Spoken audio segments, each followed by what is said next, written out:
शान Masood captain, Saud Shakeel vice कप्तान, आमिर जमाल, अब्दुल्ला शफीक, बाबर आजम, मीर हमजा, मोहम्मद हुरैरा, मोहम्मद रिजवान, नसीम शाह, नुमान अली, साइम अयूब, सलमान अली आगा, सरफराज अहमद और शाहीन शाह अफरीदी, ये पाकिस्तान ने स्क्वाड अनाउंस किया है अगेंस्ट इंग्लैंड। याद करवा दूं कि वो इंग्लैंड जिसने पिछले साल पाकिस्तान को 3-0 से घर के अंदर घुस के हराया। इंग्लैंड के खिलाफ टेस्ट मैच के लिए, पहले टेस्ट मैच के लिए टीम का ऐलान कर दिया। आप इसे समझिए कि इंग्लैंड के खिलाफ टेस्ट सीरीज के लिए ही ये टीम है, क्योंकि खुदा ना खासा किसी की इंजरी हुई तो बाहर होगा, क्योंकि 15 रुकनी स्क्वाड है और अगर किसी के बीच में जरूरत पड़ी तो लेके आएंगे, अदरवाइज यही स्क्वाड है। बट अनाउंस जो किया है वो फर्स्ट टेस्ट मैच के लिए किया, जो 7 अक्टूबर को मुल्तान में खेला जाने। मैं खिलाड़ियों के नामों का ऐलान बता देता हूँ और कुछ आप भी बताइएगा इसमें, जो उनसे खिलाड़ी गलत टीम में आए हैं और जो खिलाड़ी आने चाहिए थे और नहीं आए हैं। ये सबसे खास बात है, क्योंकि आपकी राय बहुत खास होती है दोस्तों। आप ही मतलब आपकी राय ही मैटर कर रही होती है दरअसल कि खिलाड़ी का इंतखाब ठीक हुआ या गलत हुआ। सबसे पहले कप्तान बरकरार रखे गए हैं शान मसूद, साउथ शकील नायब कप्तान है, उनको भी बरकरार रखा गया है। ऑलराउंडर आमिर जमाल को टीम के अंदर लिया गया है। अब्दुल्ला शफीक को बरकरार रखा है। ये शानदार फैसला है, मगर credit goes to Gillespie and Gary Kirsten. उन्होंने ड्रॉप नहीं होने देने का, कभी भी नहीं ड्रॉप होगा, मुंडा खेलेगा। Abrar Ahmed leg spinner, mystery spinner डाला गया है और पहले भी था, खैर। बाबर आजम भी हैं। मीर हमजा फास्ट बॉलर वो हैं। मोहम्मद हुरैरा जो पहले भी थे अब भी टीम के अंदर शामिल हैं। मोहम्मद रिजवान विकेट कीपर बल्लेबाज हैं। नसीम शाह डाले गए हैं। नुमान अली को डाला है, left arm spinner Noman Ali को। साइम अयूब को बरकरार रखा है। हुरैरा भी हैं, साइम अयूब भी हैं। अब देखते हैं साइम अयूब खेलेंगे या हुरैरा खेलेंगे, बट 15 के स्क्वाड के अंदर हैं। और सलमान अली आगा भी हैं और सरफराज अहमद विकेट कीपर बल्लेबाज, शाहीन अफरीदी को भी शामिल किया गया है। तो ये पाकिस्तान का स्क्वाड है और squad for first test match against England. अब मुझे दोस्तों एक चीज़, दोस्तों जय भारत। पाकिस्तान वर्सेस इंग्लैंड की टेस्ट सीरीज होने वाली और पाकिस्तान की स्क्वाड अनाउंस हो गई और पाकिस्तान की जो स्क्वाड है वही पुरानी यार, उसमें ही मोहम्मद रिजवान, बाबर आजम, शाहीन अफरीदी, शान मसूद, ऐसे ही प्लेयर्स है, इसमें कुछ नई बात नहीं। और इस स्क्वाड के ऊपर जब स्क्वाड अनाउंस हुई, पाकिस्तान के एक पाकी ने लाइव टीवी पे आकर कहा कि ये जो पाकिस्तान की स्क्वाड है जाएगी टेस्ट खेलने, फिर जाके वहाँ से इंग्लैंड के हाथ धोए पेल के वापस आ जाएगी। आपने तो बेइज्जती करवाएगी, लेकिन साथ ही साथ पाकिस्तान की भी बेइज्जती करेगी। इनको टेस्ट क्रिकेट खेलने नहीं आता। वही तो देखो, जब चैम्पियनशिप की जो टेस्ट WTC की जो पॉइंट टेबल्स है वहाँ पे पाकिस्तान पूरे निचले नंबर पे, और पाकिस्तान टेस्ट वर्ल्ड कप से बाहर हो गए। मतलब इनको टेस्ट की पड़ी नहीं, इनको आती भी नहीं। वैसे इनको T20 फॉर्मेट खिला दो, वो भी वहाँ पे 1-2 बार जीत जाते, फिर वो लगातार हारते रहते। तो चलिए पाकिस्तानियों का क्या है इसके ऊपर और रिएक्शन देखते।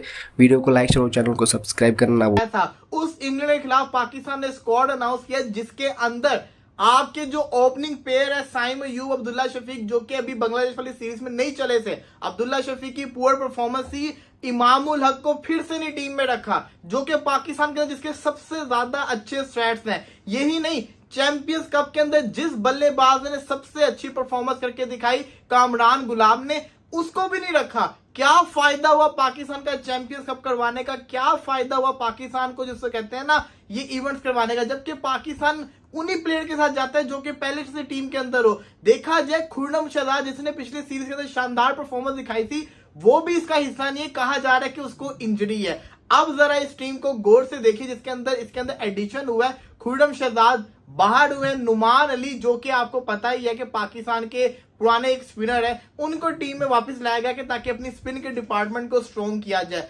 सरफराज अहमद हिस्सा है, हमें पता है उन्होंने खेलना नहीं है, उनको नहीं खिलाएंगे, लेकिन उनको स्क्वाड के अंदर रखा हुआ है। इसी के साथ साथ मोहम्मद हुरैरा को रखा हुआ है, खिलाना उसको नहीं है क्योंकि साइम और अब्दुल्ला ही खेलेंगे। लेकिन सवाल ये आता है कि आपने किया तो क्या है? ये पूरी की पूरी वही टीम है जो बांग्लादेश के हाथों फेल हुई थी। क्या फायदा? कोई एक चेंज आपने अच्छा नहीं किया जिसकी बेस पे हम कह सकें। मोहम्मद हुसनैन जिसने चैंपियंस कप में शानदार परफॉर्मेंस करके दिखाई, अगर आप चांस ही नहीं देंगे तो वो बॉलर कैसे बनेगा? उसको आप टेस्ट के अंदर लेकर आते, एटलीस्ट उसके बाद पेस तो थी ना। इनमें से किसी भी बॉलर के पास, शाहीन शाह अफरीदी के पास ना पेस है ना स्विंग है। नसीम शाह की पेस खत्म होगी हुई है। मीर हमजा के पास पेस है ही नहीं। इस पूरी लाइनअप के अंदर पाकिस्तान के पास कितने फास्ट बॉलर हैं? शाहीन, नसीम, इसी के साथ साथ आपके जिसको कहते हैं ना आमिर जमाल और मीर हमजा, ये 4 फास्ट बॉलर पाकिस्तान के पास हैं। लेकिन पेस किसके पास है? किसी के पास नहीं है। Mohammad Hussain player in form था, अगर आप उसको लेके जाते, यूटिलाइज ही करना था ना। नहीद राना बांग्लादेश का कितना इंप्रेसिव रहा था, पेस मैटर करती होती है। या तो आपने स्पिन कंडीशन रखनी तब पता चले, लेकिन हमने स्पिन कंडीशन भी नहीं रखनी। तो भाई पाकिस्तान ने स्क्वाड तो अनाउंस कर दिया है, लेकिन टू बी वेरी ऑनेस्ट मुझे इस स्क्वाड की समझ नहीं आई, क्योंकि कामरान गुलाम डिजर्विंग था, उसको नहीं रखा। इमामुल हक को एटलीस्ट रखना चाहिए था, क्योंकि वो पाकिस्तान के अंदर उसके स्ट्रेस बड़े अच्छे हैं और आपका ओपनिंग पेयर फ्लॉप हो रहा है। अब्दुल्ला शफीक की कोई परफॉर्मेंस नहीं आ रही, समझ से बाहर है ये स्क्वाड। आपने जरूर कमेंट्स के अंदर बताना है कि इस स्क्वाड को आप कितने मार्क्स देंगे। इसका रिव्यू थोड़ी देर के अंदर मैं दोबारा से करूंगा। इसके ऊपर शायद आपको अजीब लगे, मुझे ये लग रहा है पाकिस्तान ने जो है ना कि चैंपियंस ट्रॉफी के लिए या वनडे के लिए पाकिस्तान ने शादाब खान को टीम में रखना है दोबारा से। उन्होंने बॉलिंग भी चैंपियंस कप में अच्छी की है।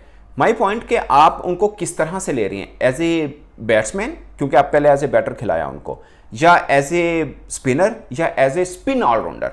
अगर स्पिन ऑलराउंडर ले रहे हैं तो इस चैंपियंस कप को देख लें, शादाब खान ने बॉलिंग सबसे अच्छी की है, ये जो मतलब इस टीम के अंदर अबरार से तो अच्छी की है, मुझे ज़्यादा तौर पे ये लगता है, मतलब उनसे बेहतर की है। और बैटिंग प्लस भी है, और फील्डिंग उन जैसा पूरे पाकिस्तान में कोई नहीं करता है। तो फिर आप इंग्लैंड के खिलाफ ही क्यों नहीं खिला देते उनको, ताकि आपको थोड़ा अंदाज़ा हो कि ये चैंपियंस कप में जो अच्छी बॉलिंग की है, इंटरनेशनल मेयार के ऊपर भी ऐसी बॉलिंग हो सकती है। क्योंकि उस असल में अब क्या प्रॉब्लम, अब एक चीज़ समझने की है, WCL की रेस से पाकिस्तान बाहर हो चुके हैं, वैसे इंग्लैंड भी बाहर है, ठीक है ना।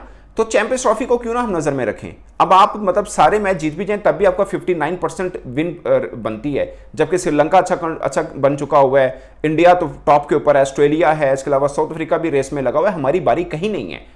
तो हम तो WCL से अपने आप को बाहर समझें, आइंदा के लिए सोचें क्या करना है। बट आपको टीम बिल्ड भी करनी है तो एक आधा बंदा रख लें आप, जो आपको लगता है कि आप, अच्छा साइम अयूब को आपने रखा क्योंकि चैंपियंस ट्रॉफी भी आपने व्हाइट बॉल में खिलानी है, फिर मुझे लगता है कि साइम अयूब को खिला लीजिए। अब इसमें कामरान गुलाम को शामिल नहीं किया है, कामरान गुलाम जो आपके डोमेस्टिक में लगातार परफॉर्म कर रहा है उसमें वो शामिल नहीं है। हरारा को रखा है, ठीक है, हरारा आपके डोमेस्टिक में अच्छा परफॉर्म करता रहा है, लड़का रखा है, ठीक है, कोई बात नहीं। बट पॉइंट इज कि आप हरारा को साथ जाएंगे ओपन या साइम अयूब के साथ जाएंगे। आप साइम अयूब के साथ जाइए, फिल वक्त जाइए, ताकि आपको इन तीनों मैचेस में समझ में आ जाए कि चैंपियंस ट्रॉफी के लिए ये बंदा एलिजिबल है या नहीं, क्योंकि आज बॉलिंग में भी 5 विकेट्स उन्होंने ली हैं। तो मुझे लगता है कि साइम अयूब को पूरी तरह निचोड़ लें, क्योंकि आप करते क्या हैं, आप जब लेते हैं टीम में वो परफॉर्म नहीं करता, फिर आप कहते हैं कच्चा तोड़ लिया, फिर किसी एक डोमेस्टिक इवेंट में परफॉर्म करता है, फिर आप उनको वापस ले लेते हैं। तो ऐसा मत कीजिए। अब आपने लिया है तो इंग्लैंड के खिलाफ तीनों टेस्ट मैच खिलाइए, ये कच्चा पकाना रखिएगा कि पहले टेस्ट में परफॉर्म किया तो साइम खेलेगा नहीं तो हरारा खेलेगा, ऐसा मत कीजिए। साइम ही खिलाएं ताकि आपको पता चल दे कि आपको चैंपियंस ट्रॉफी के लिए साइम चाहिए या आपको अब्दुल्ला शफीक चाहिए, क्योंकि फखर जमान तो खेल ही रहे हैं ना आपके champions trophy as an opener. तो ये कटाकटी निकलेगा। तो मुझे लगता है कि शादाब खान वाला भी निकाल लेना चाहिए था, उनको भी डालना चाहिए था इस टीम के अंदर, क्योंकि आप उनको एज ए बॉलिंग ऑलराउंडर ले रहे हैं। और आप उनकी बॉलिंग देखें, मुझे लगता है अबरार से बेहतर की है, नुमान अली से बेहतर की है। अगरचे नुमान अली आपको टेस्ट बॉलर के तौर पे आप लेते हैं, बट नुमान अली का टेस्ट रैकेट भी बहुत शानदार है नहीं, और आई डोंट थिंक सो कि आप उनको खिलाएंगे। हाँ, अगर आपने स्पिन ट्रैक बिछा देना है फिर आप उनको खिलाइए। फिर शादाब को आपके सबसे, अगर आप एक्सपीरियंस वाइज देखें तो सबसे बड़े प्लेयर आपके वो हैं स्पिन डिपार्टमेंट में, तो उनको खिलाना चाहिए, क्योंकि आप चैंपियंस ट्रॉफी के लिए तो उनको ले ही रहे हैं ना। तो इनके मतलब इंग्लैंड के सामने भी आजमा लें, क्योंकि ऐसा हुआ गलती पाकिस्तान से। PSL में उनकी टीम जीती, बड़ा शानदार उन्होंने बॉलिंग की, मगर अनफॉर्चुनेटली वो इंटरनेशनली परफॉर्म नहीं कर पाए थे। फिर उनको बुरा भला बोला, या तो आपने बुरा भला नहीं बोलना, आपने टीम में रखना है और फिर कांस्टेंट रखें, क्योंकि सब बुरा खेल रहे हैं, एक अकेला तो बुरा खेलना नहींगा। आपने रख लिया, अब फिर वो चैंपियंस कप में थोड़ा परफॉर्म किया आपने, उन्होंने, फिर आप उनको टीम में ले रहे हैं, क्योंकि आपने 9 खिलाड़ी बुलाए जो डिस्कशन के लिए, मशवरे के लिए, उनमें शादाब खान सर फहरिस्त रहे हैं आपके। तो वो साफ है कि आपके चैंपियंस ट्रॉफी स्क्वाड का वो हिस्से हैं। आप उनको इंग्लैंड के खिलाफ भी ट्राई आउट करके देख लीजिए कि बाकी उनकी बॉलिंग इंटरनेशनली भी इतनी अच्छी है या डोमेस्टिक में ही परफॉर्म कर रहे हैं, ताकि ये ना हो कि मिड वे में आकर फिर आप सोचें कि नहीं हम किसी और लड़के को ढूंढे।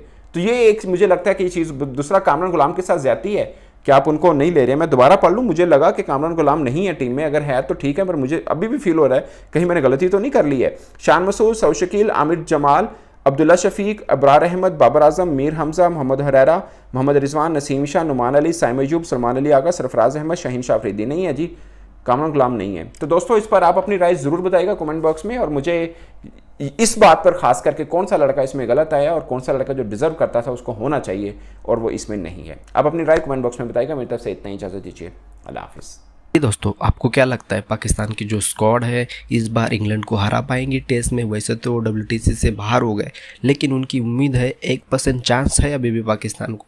लेकिन यार उनके पास अगर 100% भी चांस होते तो इंग्लैंड के साथ हारने ही वाले थे। ऐसे मैं नहीं कह रहा, बहुत सारे पाकिस्तान के एक्सपर्ट, पाकिस्तान के एक्स क्रिकेटर कहे, लेकिन क्योंकि पाकिस्तान को टेस्ट क्रिकेट खेलने नहीं आती, आप दूसरी तरफ इंडिया को देख लीजिए, लगातार तीसरी बार WTC का फाइनल खेलने जा रही है इंडिया। तो पाकिस्तान को सीखना चाहिए टीम इंडिया से कुछ, तो ऐसे पाकिस्तान के एक्स क्रिकेटर कह रहे। तो आपको क्या लगता है इसके ऊपर अपना ओपिनियन जरूर रखें। वीडियो को लाइक शेयर और चैनल को सब्सक्राइब करना ना भूलें। जय हिंद दोस्तों।